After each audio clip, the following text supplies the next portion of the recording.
In a world where everyone knows everything. Yeah, right. One dad stands below everyone and yells, "I know nothing." Please welcome. This is the Dad Who Knows Nothing podcast. Well, welcome everybody. This is the Dad Who Knows Nothing podcast. I'm so excited to have Dani DeNovo with us today. Now, she's a happiness coach and an international best-selling author. And because she's made multiple appearances on ABC, Fox, NBC, and CBS TV news, she's actually a happiness television expert, which is the first time I've ever been able to talk to one. So I'm very excited to have you here with us today, Dani. Thanks for giving us a little bit of your time. Yeah, I'm so glad to be here. So, happiness television expert, happiness coach. Yeah. How did we get there, Dani? What was the journey that brought you to this life of trying to help people with happiness? Yeah, the journey was an interesting one. So at least I'll start at the beginning, right? I grew up in, kind of your typical household. My father had a boarding stable, so I grew up riding horses. I used to ride competitively, and I had like a cool life. I went to a nice school, and things were pretty good, right?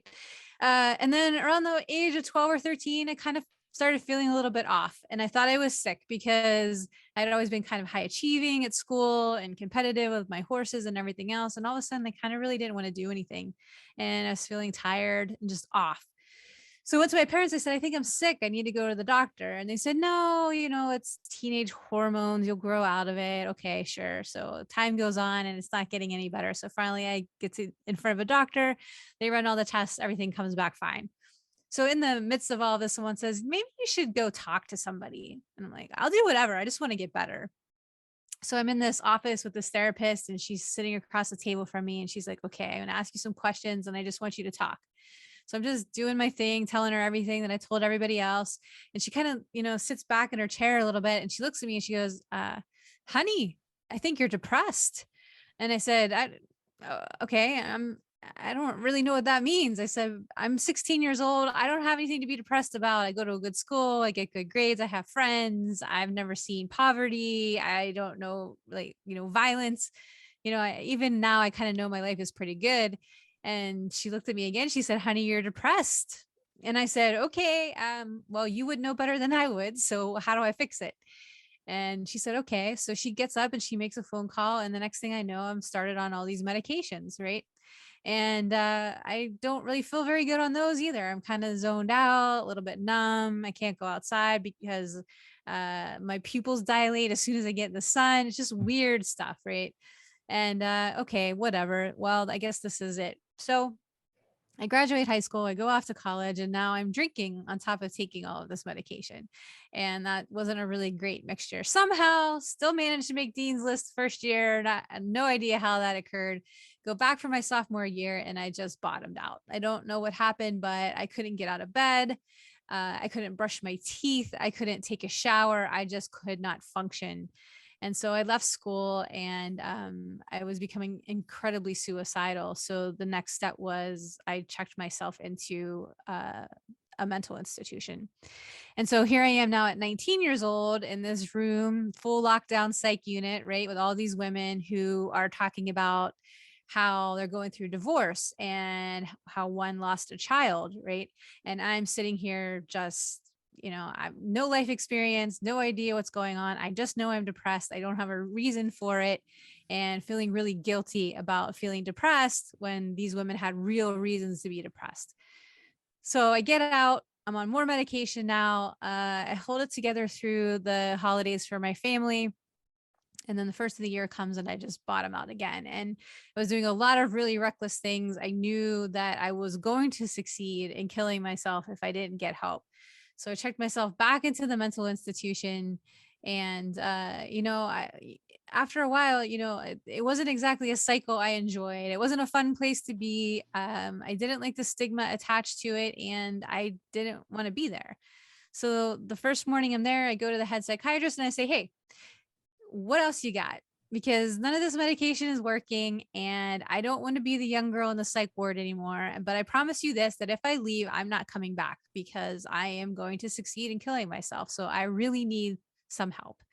And they said, well, we've given you everything we can do. And I'm like, well, you got to have another option. And they said, the only other thing we have left is electroshock therapy. And I said, okay, because again, I'm 19. I know nothing else. I just want to get better. I signed on the dotted line. It's not like there was anyone there advocating for me. My parents didn't really know what to do with the situation, so they were kind of removed from it. And yeah, and the next morning, an orderly came into my room with a wheelchair, and they took me into this elevator down into this secret part of the mental institution that no one knows is there and no one talks about.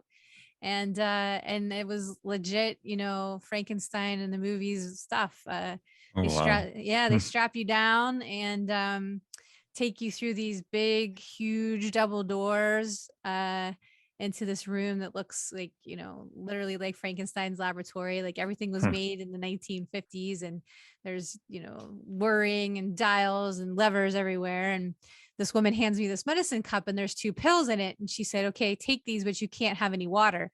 And I was like, I'm kind of done with the medication stuff. Like, can we just skip this part, please? Like, I can't take it anymore. And she said, no, honey, it's Tylenol. Trust me, you will be glad you took this later.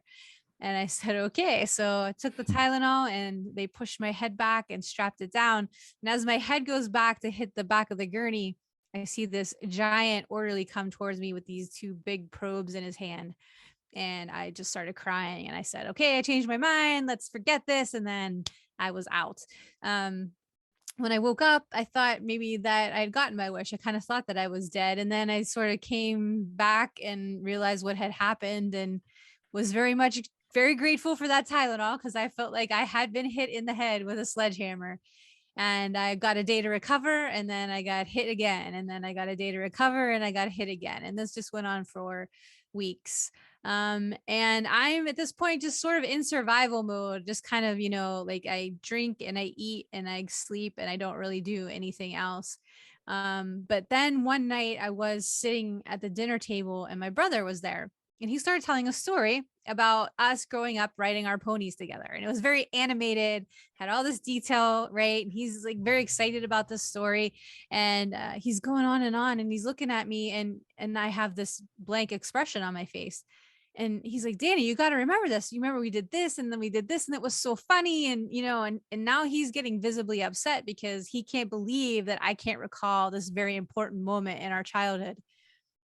And so I just said, oh yeah, I remember. And I just kind of reiterated some stuff back to him to kind of make him feel better. And then I, pushed myself away from the table and I ran into my room and got my photo album out and started looking. And I realized that my childhood memories were almost completely gone. I just did not remember anything that had happened. And I like had kind of like a outline of it, but just details were completely gone. And I was like, okay, you know what? I can't do this either. Right now, I've really dug myself into a hole because my body's shutting down. I'm losing my memory on top of like losing my mind. So I went back in and I said, you know what? I'm good. I'm happy. This is great. I can stop doing this now. No more depression.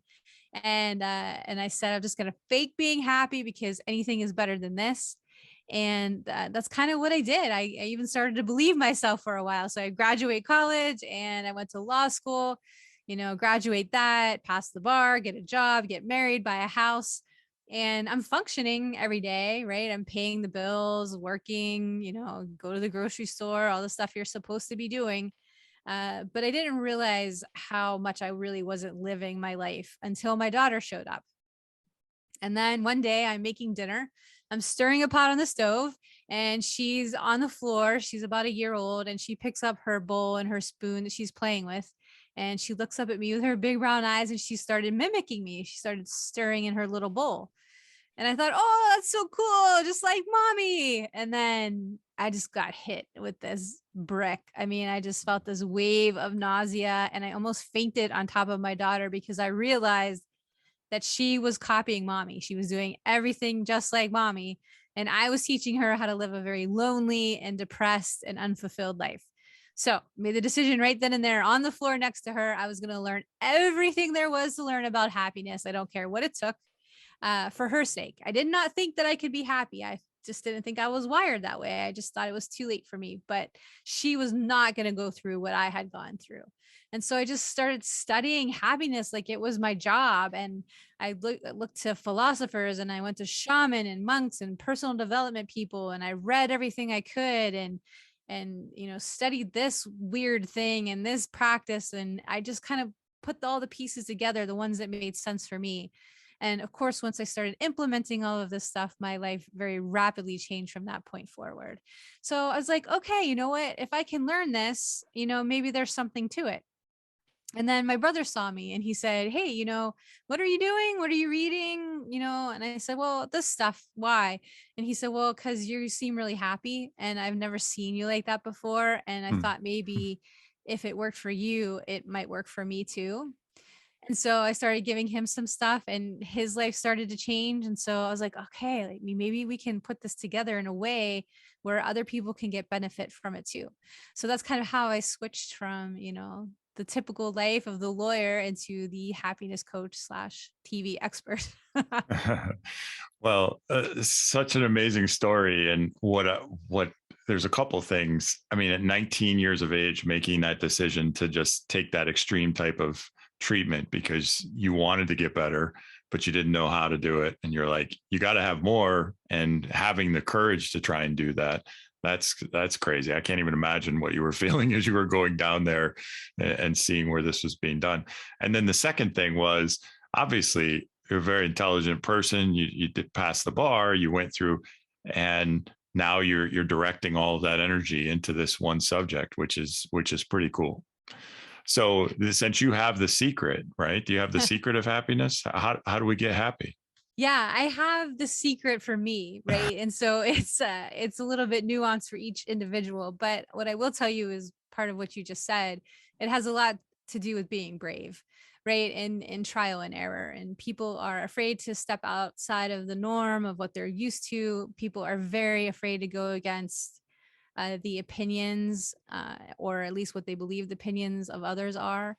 And to experiment and to utilize that trial and error in your life, especially as we get older. Somehow we're just supposed to know what makes us happy. We're just supposed to know, what lights us up inside, just because, I don't know, because we saw a movie once or something like that, right? And school doesn't allow for that trial and error part. Right. It's go regurgitate this, get your A so that you can get on to the next class, because you got to go to college and you got to get this job. There's nothing built in to allow us to play with stuff just to try it on and feel it out for a little while. That's really the secret to happiness for me, but for everyone is allowing yourself to do that all of the time. And if you really want your children to be happy, which I think all of us do, is also allowing them to see you in that process, showing them what it looks like, allowing them to see you fail in that process, to try things that are just so outside of the norm of what you typically do, just to see if it works. And then being okay with saying, you know what, I tried it and I didn't like it, and now I'm going to go do something else. We don't even give ourselves the opportunity to get started in life before we start, doing all these things we're supposed to do in life. And then we hit that point, usually about mid-30s, where we're like, is this it? I mean, this is it. Okay. Yeah, all right. And then we think we're too old at that point to go out and try something different, because now we have bills to pay, we have responsibilities and all that stuff that we tell ourselves, right? But you really can experiment even on a lesser level if you're not comfortable with just throwing it all out there, right? But we don't even allow ourselves to do that, because we allow other people's opinions of us to form who we are. Yeah, so much the environment has such a big role in an individual, and I think sometimes stepping outside of that comfort level that they're in, when in reality the comfort level is probably what's keeping them from attaining a lot of that happiness. So that's a great point. Now, you talk about kids, and obviously you got a lot of parents that listen to this podcast. You have something on your website called the Mirror Child. Can you explain a little bit more about that? Yes, I say mirror child because if your child is exhibiting something, it's because you're exhibiting it, right? So if you have an anxious child, you're an anxious person. And maybe you don't show your anxiety the same way that your child does, but there's some part of you that has anxiety in there, right? And when it comes to happiness, this is a huge deal because when you haven't allowed yourself to sort of settle into that sweet spot of where your heart is sort of aligned with everything, right? Where you feel like you have meaning and purpose, where you feel like you are living your passion and sharing your passion with the people around you, that you're connected in some way spiritually. When those things are absent, your heart and your soul are sort of always searching for that, right? You were meant to be happy, right? We're kind of told the opposite, but that's why you came here, and you were meant to live out those passions and to share those gifts with other people. And so when you're not doing that, it's kind of always like searching for the missing piece. And this is kind of going on subconsciously, you're not totally aware of it, but it's sort of like worrying in the background, right? It's like one of those open windows on your computer and you're not really sure where the noise is coming from. And that creates a lot of anxiety in day to day. So if you feel like you're anxious, and you don't really know why, there's not really like a deadline or a worry or a financial burden or something that's kind of keeping you up, but you're just kind of a little bit on edge, or you feel really angry and easily triggered. And again, you don't know why. It's because you're denying some part of yourself. And children are great at reading that energy. They pick up on it immediately, even if they don't know what it is. All they know is mom or dad is feeling this way. And I sense that energy. And so if they're worried about something, then I should probably be on alert about something too, right? And it just manifests that way. And obviously, if it's not put in check, it continues to grow. And then you have these outbursts and physical manifestations of it. So is helping in that situation and helping our kids to not, is that a lot of having the realization of what we're feeling and, Yes. and addressing what we're feeling? Yes, I mean, you can't fix anyone else. You can only fix yourself, and you're no good Right. to anybody else if you're not good to yourself. So yeah, it's showing your kids you stepping out of your comfort zone, of you failing. It's showing what revitalizes you about, being open and honest about the things that are going on. Now, I understand, there's not all these things that we should be sharing on an adult level with our children, but it's okay to be telling them, I'm feeling anxious, or I'm feeling angry, or I'm feeling this, and being able to admit that I don't necessarily always know why that is, and having a conversation. Why do you think you feel this way? When did it start? When do you find it burdens you the most, right? And what if we start talking about, this subject? Does the anxiety go away when we talk about this, or does it get worse? Mm. It's really just about open communication with yourself, about being honest. You're not going to get to happiness if you're not honest with yourself. And it's really hard sometimes to look at yourself in the mirror and say to yourself, maybe I'm not as stellar a human being as I would like to believe sometimes, right? Right. So we swing this pendulum. We're really mean to ourselves, and then at the same time we think we're really awesome, until we really look at the middle line of the honesty of everything, which is we can always be doing better. We can always be learning. We can always be growing, and we should always be trying to push the envelope of that belief system, because on the other side of that is maybe what you need to believe to be happy. And teaching our kids that it's okay to do that as well, right? And allowing them to express the things that are going on with them and the things that they think make them happy, and not shutting that down just because it doesn't really comport what we think they should be doing. Right.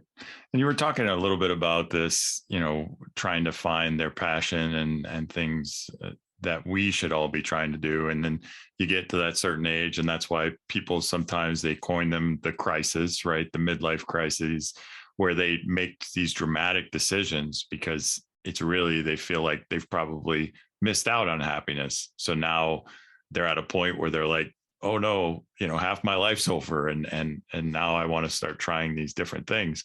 And I think the entire career path and education is set up to have our kids try and plan out their entire life by the time they're 17 or 18. And that's just my daughter's in a P-Tech program, which is combines some college courses with the last couple of years of high school. Yeah. And she had to have a track of what she wanted to do.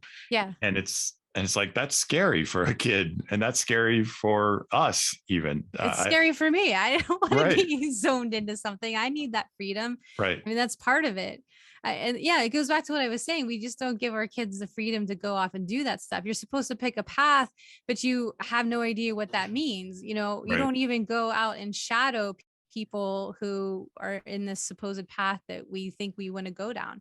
I was teaching some legal courses at a local university, and I have all these students come up to me and say, I want to be a lawyer. I want to be a lawyer. And okay, do you know what a lawyer does? Oh, yeah. Okay. Well, do you really like to read? And do you really like to write? Because that's what you're going to be doing with your time. And then they Right. just kind of look at me like, no. Okay. Well, then you don't want to be a lawyer. Maybe you should go see what being a lawyer really looks like, and not on the sexy days when they're in court Right. or whatever's going on, but on, Monday through Friday, day after day. That's what you need to see. But we, for whatever reason, we don't even allow our kids to see that. Yeah. No, that's such a good point. Or how it's dramatized on TV or movies. Right. Yeah. I mean, Yeah. I was, I see, you don't even want to get me started about the legal profession, but I got so run down that I had my tonsils out as an adult. Right. So I'm the last Right. case of the day waiting to go in, and the anesthesiologist comes in, and, they're kind of taken aback that it's me after there's been like, oh, these 5-year-olds. And so we start talking, and she's like, oh my goodness, you're an attorney. And I said, yeah. She's like, oh, my husband's a partner at so-and-so firm. She's like, what an awful profession. She's like, everyone thinks it's so great. It's so, glamorized and everything else. She's like, man, is it tough? And I said, yeah, exactly. But that's not the impression that's given off. And so everyone believes, oh, it'll be this way, or it'll be different for me, instead of going out and really kind of feeling it and seeing what's going on. Right. Yeah. At least to the extent that you can before you take it a step further. Right. I mean, at some point we kind of get locked into things because of how, again, higher education is Right. structured, and there's nothing you can do about it. But also then being brave enough to be like, you know what, I tried this and I didn't like it. And yeah, I spent all this money and all this time, but I'm going to go do this because it makes me happy. Yeah. And there's definitely been cases of that. So many cases. You're a case of that. So Yeah. it's not that it can't be successful that way, but it would be nice if we had it built in where, there was a little bit more of that tested out phase in education. Yeah. Or even just the support from the people around you. Right. My biggest driver really is just, I cannot deal with regret, right? I cannot even begin to imagine being at the last moments of my life, having to look back and say, I didn't do this because, right? And usually there's some fear attached to it because of how it might look, because of how I might be perceived, because of I might fail. I could, lose this, that, and whatever. I can't live with that. And so at least that's kind of always going on in my mind. But I know people don't really take on life that way, right? And people think that's a grim way of looking at it. I think it's kind of like my motivator. But to keep waiting day after day to go after the things that you really want, just for those days to turn into years, and then you come to a point where maybe your physical health won't allow you to do it anymore, or something else in life has changed and you can't go back. So really being aware of these things that keep creeping up into your heart, and stop shoving them off to the side. Take one step towards it. Just take one step and see where it gets you, because what's one step going to do? Nothing, right? Right. But it allows you to kind of test out if there is a path there for that you're looking at. So Yeah. no, And it it's a helps great. you with a little bit of confidence, and Yep. helps keep hope alive, right? Yep. There's something to go after instead of just, okay, this is it. All right, I'm going to go brush my teeth and pet the cat and go to work, right? Okay. Yeah. Absolutely. So I mentioned that you're an international bestseller. So the book was Get in a Good Mood and Stay There. So talk to me about the stay there piece, because we talked about how happiness is personal for each person. There's a little bit of difference, tools to get there, right? But then how do you stay there? Because Yeah. a lot of people have, oh, I remember those couple years. That was great. I was the top of It was the a great world, summer. Yeah. Yeah. And then winter hits, or another year hits, or some setbacks happen. So talk about the stay there piece. Yeah, well, for me, there is no happiness if it's not sustainable, because that's what it's all about, right? Otherwise, you're just having fun. right? It's not happiness. The staying there part is a little bit like going to the gym, right? If you want that muscle, if you want that physique, if you want to keep your strength up, you've got to work at it a little bit every day. And the happiness is no different, because without staying on top of it, you can very easily slide back into those old beliefs and those old patterns that kept you down for so long. So you've really got to be conscious about it. And number one, put in some practices that you utilize every day to kind of help you. And that's different for everyone. Not one thing works for everybody. And then also putting in some safeguards to sort of check yourself every so often. Like I said, going back to that exercise, if this were the last day of my life, what would I be happy with the decisions that I made? Would I be happy what I'm doing right now? Am I really sharing my passion? So I even know what my passion is. And looking at the results around you and how the people around you are, right? I mean, are my children happy? Because if my children are happy, I'm probably doing a pretty good job. But if the people around me are kind of bummed out all the time and not really getting the most out of life, well, maybe I need to look at myself first. Yeah. So you mentioned those exercises. That was one of them. Do you have another example of another that works for you or can work for others? Yeah. So a really simple thing, light a candle and focus on the flame for 2 to 4 minutes. You walk around all day long, you've got all this noise in your head, you've got all these voices. Some of them belong to you, some of them aren't even yours. How do you know which voice is the right voice? I believe that if you listen to the right voice, which comes from your heart, that voice will tell you everything that you need to know about being happy. But you've got to be confident that you're listening to the right voice, or you're not going to listen to it at all. You're just going to set it aside. So in order to distract yourself from all of that crazy noise in your head and outside distractions and everything else, you've got to refocus the energy a little bit. I do that with meditation, and I do it for a long period of time every day. But people find meditation to be very hard. Either they think they need to clear out their head completely and they can't do that, or they need to be in this special spot at this time of day and the drapes have to be closed and all the stuff that has to happen. But honestly, it's not about getting rid of the thought. It's about redirecting the energy and the focus to the place where it should be. And by lighting that candle and looking at the flame, it's just enough of a refocus for your mind and your body so that you can sort of drop in and get to know yourself again. It sounds silly and maybe you feel silly doing it. And I'm not saying that you're going to get answers on day one. And I'm not saying you're going to get answers on day 100. It's again, something that needs to be done every single day. But when you do hear that voice and you recognize it again and you start acting in conformity with it, your entire life is going to change. And then you're going to want to meditate every chance you get, because you are going to thrive on that guidance and that excitement about life that you're supposed to be in tune with. Yeah, I love that. Meditation, it has always been something that, that's why, you use the candle, or they always use your breath, focus on your breath, right? Because it's a simple thing that you can focus your mind on.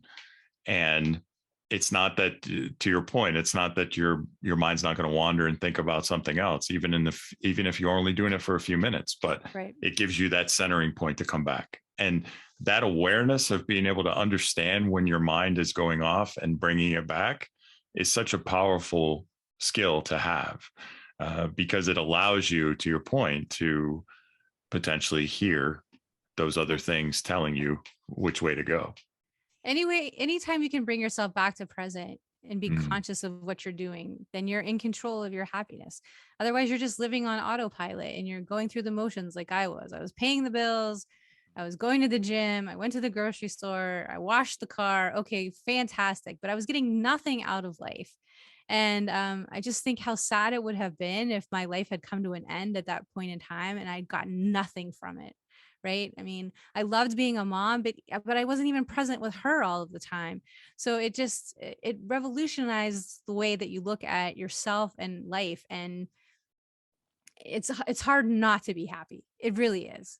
Yeah. And when you look at happiness, as an internal thing that you control and that you have a say in, then it allows you could be doing all those things you just mentioned, but now there's a purpose to it. There's a happiness, there's a satisfaction in doing those, because now I got to wash the car because I'm going to do this. And so I want the car to look nice. And so it becomes, rather than a burden, it becomes part of your life that you're satisfied with and that you're happy with.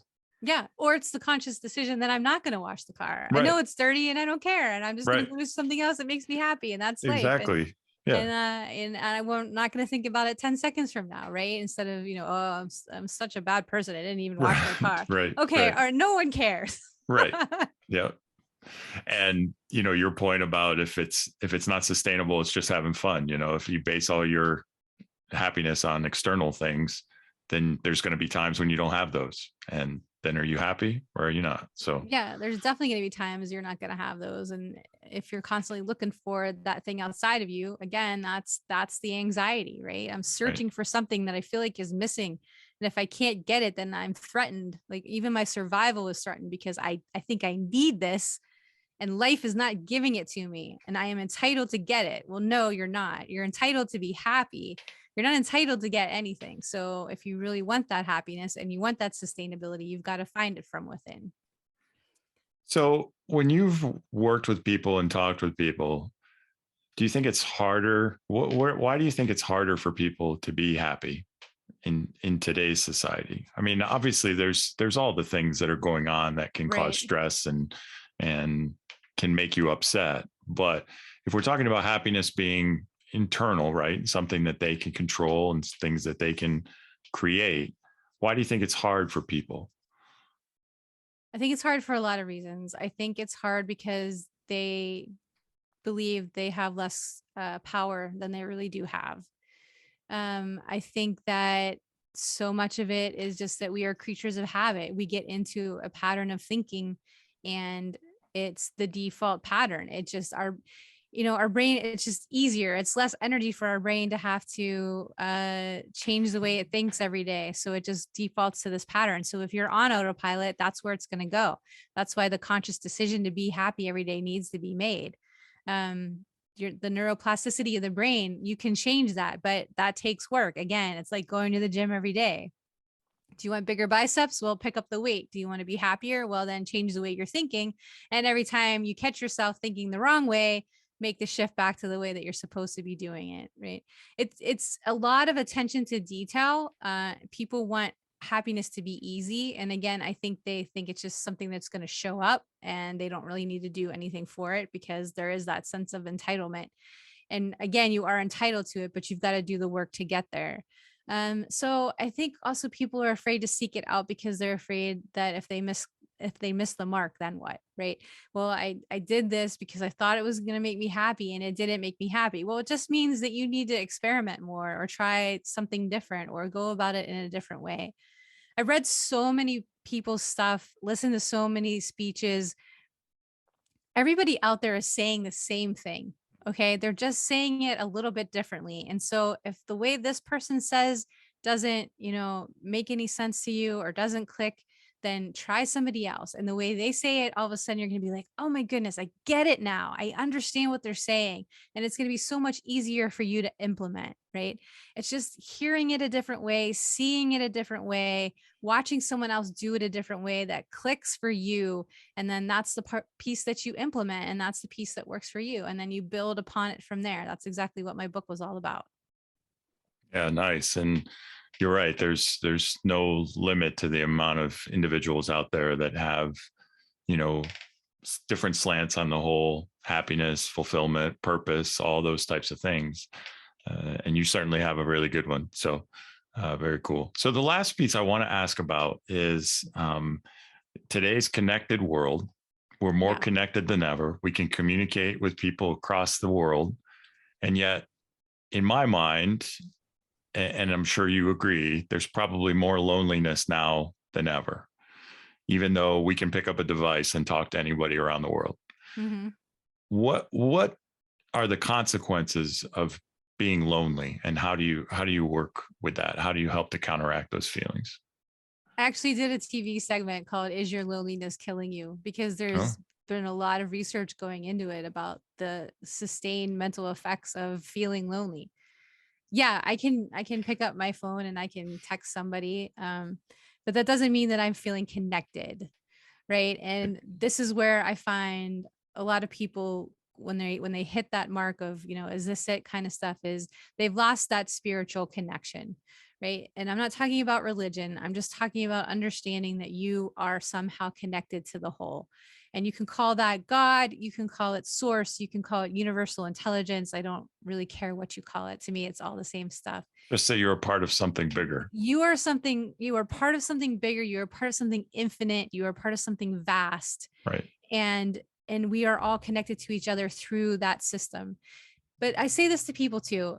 Look at it from a purely scientific standpoint. All right. Quantum physics dictates that, energy is neither created nor destroyed.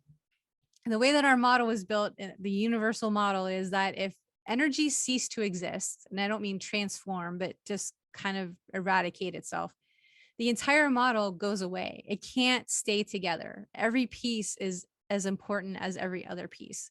So you are that important to the universe that if you were to cease to exist, the universe would no longer be in existence. And if you are that important to the universe, don't you think that the universe probably has your back a little bit more than you're willing to admit, right? And just keeping that sense of connectedness throughout your day. You can do that through meditation very easily. You can do that by sharing through generosity. And I'm not talking about money necessarily. It could be anything, but also just appreciating the things around you. People talk about gratitude and they have a hard time with that concept too. I don't think you need to sit around being like, oh, I'm so thankful.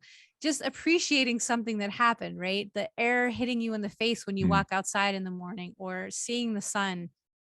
Just these little things is enough to bring that connected feeling back. And when you are really centered in that feeling and believe that you really are a part of it and an important part of it, then you never feel lonely, even when you're alone.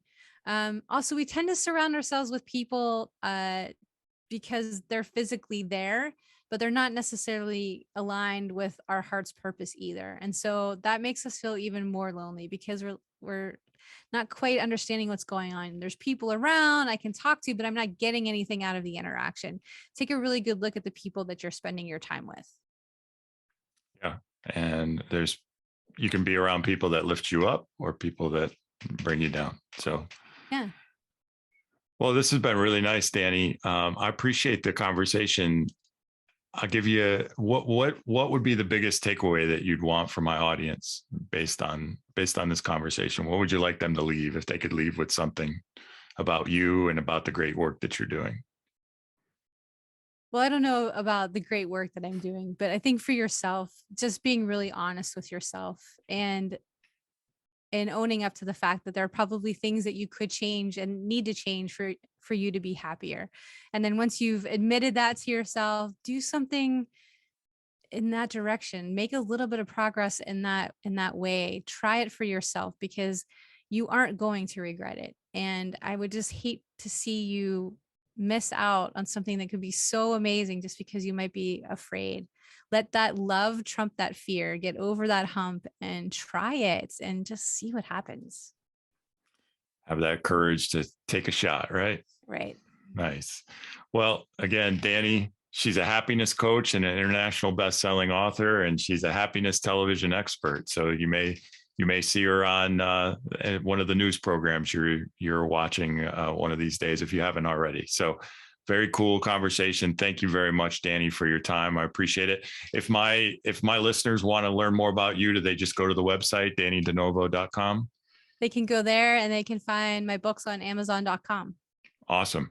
So we'll make sure that's in the show notes so that people can easily link to it. Appreciate it so much, Danny. Thank you so much for your time. This has been great. Yeah, it was so good to be with you today. Thank you for joining us on our journey to learn about various topics. If you'd like to get in touch with the Dad Who Knows Nothing, connect with him at the Dad Who Knows Nothing on TikTok and Instagram, or Dad Knows Zero on Twitter. If you have a moment and you like this episode, drop us a review wherever you listen to your podcasts. Have a great day and enjoy your journey through this game called life.